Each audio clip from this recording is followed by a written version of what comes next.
রাজকন্যা স্থির থাকলেও ভেতর থেকে একটা আতঙ্ক তাকে ঘিরে ধরেছিল। ধীরে ধীরে সেটা বৃহৎ আকার ধারণ করে। রাজকন্যার নাওয়া খাওয়া হারাম হয়ে গিয়েছিল। সে ঘুমোতে পারত না। খেতে গেলেও ডাইনিটার মুখ চোখের সামনে ভেসে উঠত।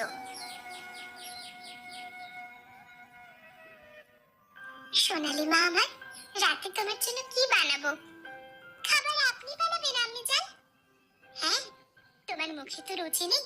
ভাবছি রান্নার হাত বদল হলে যদি তুমি কিছু খেতে পারো। সম্ভব হলে পায়েস করুন। গত কয়েকদিন ধরেই আমার পায়েস খেতে ইচ্ছে করছে। ঠিক আছে, তুমি বিশ্রাম নাও।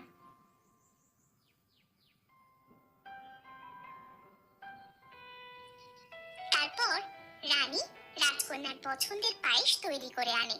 রাজকন্যা সে পায়েস খাওয়ার আগেই চিৎকার করে ওঠে, ওই তো, ওই তো পায়েসের মুখ দেখা যাচ্ছে। নিয়ে যাও, নিয়ে যাও এগুলো আমার সামনে থেকে। আমি কিচ্ছু খাবো না, কিচ্ছু না।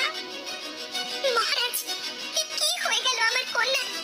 নাওয়া নেই, খাওয়া নেই, এভাবে যে অসুস্থ হয়ে যাবে। এমন সময় কক্ষে রাজমাতা প্রবেশ করে। কোথায় কোথায় আমার নাতনি? রাজমাতা, আপনি এসেছেন। দেখুন না, আপনি সফরে যাওয়ার পর সব কেমন এলোমেলো হয়ে গেছে। রাজকন্যা সোনালী আজ অনেক দিন ধরে শয্যাশায়ী। আমি সব শুনেই এসেছি, চিন্তার কিছু নেই। এখন সব ঠিক হয়ে যাবে। দ্রুতিমা, দাও পায়েসের বাটিটা আমাকে দাও। রানী রাজমাতার হাতে পায়েসের বাটি তুলে দেয়। এবার তোমরা আমাদের একলা ছেড়ে দাও। ঠিক আছে রানী, চলো। হ্যাঁ, চলুন। ওরা চলে গেলে রাজমাতা পায়েসের বাটিটা পাশে রেখে বললেন, রাজকন্যা সোনালী, আমার চোখের দিকে তাকাও তো।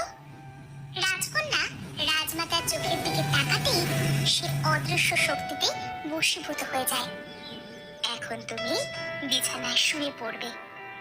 সঙ্গে সঙ্গে রাজকন্যা সোনালী তার বিছানায় শুয়ে পড়ে।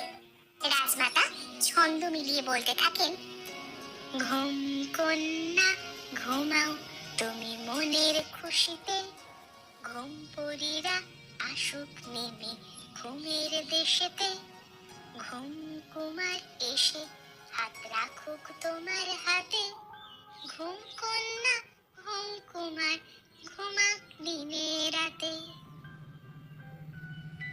এদিকে রাজা রানী রাজসভায় গিয়ে বসে। রানী, তোমার কি মনে হয় রাজমাতা কি পারবেন আমাদের কন্যাকে খাওয়াতে? তখনই বাহির থেকে রাজমাতার প্রবেশ ঘটে। কি খাওয়ানোর কথা? রাজমাতা, আপনি এখানে? তাহলে রাজকন্যার সাথে কি আছে?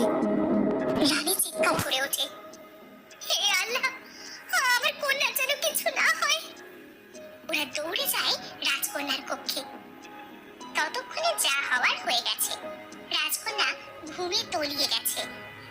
সোনালী মা, মা আমার, চোখ খোল, কথা বল মা। কে কে তুমি? আমার ছদ্মবেশী রাজকন্যার কক্ষে কেন এসেছো? কি করেছো তুমি ওর সাথে? কি হলো, উত্তর দাও। কি করেছো তুমি আমার কন্যার সাথে? ছদ্মবেশী রাজমাতা ডাইনি রূপে ফিরে আসে। ঘুম কন্যা এখন ঘুমের দেশে, ঘুম কুমার তখনও আছে পাশে, ঘুম রাজ্যের ভ্রমণ শেষে ঘুম কন্যার ঘুম ভাঙবে হেসে। ঘুম কুমার কন্যা সোনালীর ঘুম আর ভাঙে না। বহু রাজ্য থেকে বহু সাধক চিকিৎসককে আনা হয়, তারপরও কিছুতেই কিছু হয় না। মেয়ের শোকে রাজা রানী শয্যাশায়িত হয়ে পড়ে। নিরুপায় হয়ে রাজমাতা নিজেই রাজভার গ্রহণ করেন। সেদিন রাজমাতা স্বয়ং মন্ত্রীর সঙ্গে বাইরে বের হন। মহামন্ত্রী মশাই, এদিকে ফলন উৎপাদন কেমন হয়? প্রজাদের আহারাদির কোনো কষ্ট হচ্ছে না তো? না রাজমাতা, খোদার অশেষ রহমতে ওরা বেশ স্বাচ্ছন্দ্যেই দিন কাটাচ্ছে। আলহামদুলিল্লাহ, শুনে ভালো লাগলো। তখনই সেখানে একটা যুবক হাজির হয়।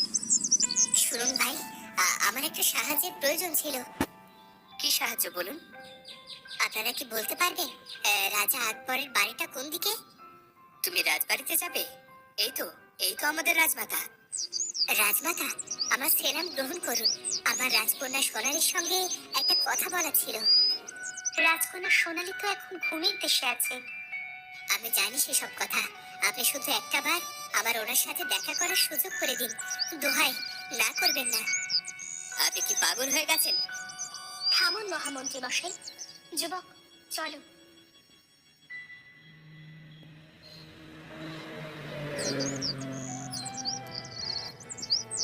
তারপর রাজমাতা যুবককে নিয়ে রাজকন্যার কক্ষে হাজির হয়। যুবকটি ফল কাঁটার ছুরি নিয়ে হাতের রক কাটতে যায়। মন্ত্রী থমকে ওঠে। এসব আপনি কি করছেন রাজমাতা? দেখুন দেখুন, রাস্তার উন্মাদকে আশকারা দেওয়া ঠিক না। উন্মাদই বটে, তবে রাস্তার নয়, রাজকন্যার। এই বলে যুবকটি তার হাড়ি রক্ত রাজকন্যার শরীর স্পর্শ করে। রাজকন্যার ঘুম ভেঙে যায়। রাজমাতা, আপনারা এখানে? এই অচেনা যুবক এখানে কি করছেন? এখন আমি একটা মন্ত্র শিখিয়ে দেব। সেই মন্ত্র উনি ওনার বাবা মায়ের কানের কাছে ফিসফিসিয়ে বললে ওনার বাবা মাও সুস্থ হয়ে যাবে। সুস্থ হয়ে যাবেন মানে? এই যুবক এসব কি বলছে রাজমাতা? তোমাকে সব বলবো, আগে ও যা বলছে তাই করো। তারপর যুবকের থেকে রাজকন্যা একটা গোপন মন্ত্র শিখে নিয়ে সেটা রাজা রানীর কানে কানে বলে। সঙ্গে সঙ্গে ওনারা সুস্থ হয়ে ওঠেন। যাক, আল্লাহর অশেষ দয়া যে তোমরা সুস্থ হয়ে গেছো। আব্বা হুজুর, আমার একটা ইচ্ছে ছিল। বলো কন্যা। আব্বা হুজুর, আজ যা হয়েছে সব প্রভুর দয়া। আমার বিশ্বাস প্রভুই ওনাকে আমাদের কাছে পাঠিয়েছেন। আমি চাই যার উশিলায় আমার জীবন ফিরে এসেছে, উনি যেন সারা জীবন সেভাবেই আমার পাশে থাকেন। আমি ওনাকে জীবন সঙ্গী করতে চাই আব্বা হুজুর। এ তো অতি উত্তম প্রস্তাব। না না, কেন? রাজকন্যাকে তোমার পছন্দ নয়? যুবকটি নীরব থাকে। রাজকন্যা কান্না লুকিয়ে বলে, যা কিছু সুন্দর তা দূর থেকে দেখাই ভালো। সমস্যা নেই, আল্লাহ আপনার মঙ্গল করুন। তারপর এক সমুদ্র দুঃখ বুকে নিয়ে যুবকটি সেখান থেকে চলে যেতে যেতে মনে মনে ভাবে, খোদা তোমার মঙ্গল করুক রাজকন্যা। আসলে তুমি যা ভাবছো আমি তা নই। আমার শরীর একই সঙ্গে ডাইনি এবং মানুষের রক্ত বইছে। তাছাড়া যে ডাইনির কারণে আজ তোমাদের এই দশা, তার পুত্রকে নিশ্চয়ই তুমি জীবন সঙ্গী করবে না। তাই আমার ভালোবাসা দূর আকাশের চাঁদ হয়ে দূরে